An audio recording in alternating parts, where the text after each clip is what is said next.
మన చేతులు మొద్దుబారిపోతాయి. Ball turn అవ్వదు. లూజ్ బాల్స్ వేస్తే మనల్ని చితగొట్టేస్తారు. ఇదేమి స్కూల్ క్రికెట్ కాదు మురళి.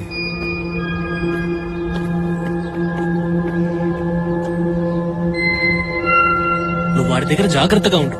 వాడు సీనియర్ స్పిన్నర్, నువ్వు స్కూల్ బాయ్ హీరో. అంతటా పాలిటిక్స్ ఉంది.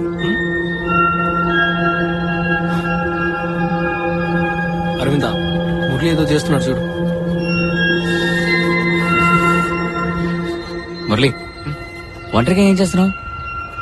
ఇక్కడ బాగా చలేస్తోంది. బయట కాసేపు నుంచి ఉంటేనే ఈ కండిషన్ కి బాడీ అడాప్ట్ అవుతుంది. ఇంగ్లాండ్ ప్లేయర్సే అసలు ఈ చలి తట్టుకోలేరు. కానీ నీ స్టైల్ నాకు నచ్చింది. 8 ఓవర్ చాలా టఫ్ గా ఉంటుంది. వికెట్స్ తీసేవాళ్లు మాత్రమే కావాలి. ఇవాళ ప్రాక్టీస్ మ్యాచ్ లో బాగా పర్ఫార్మ్ చేస్తే ఓవల్ టెస్ట్ లో ఆడే ఛాన్స్ ఉంది.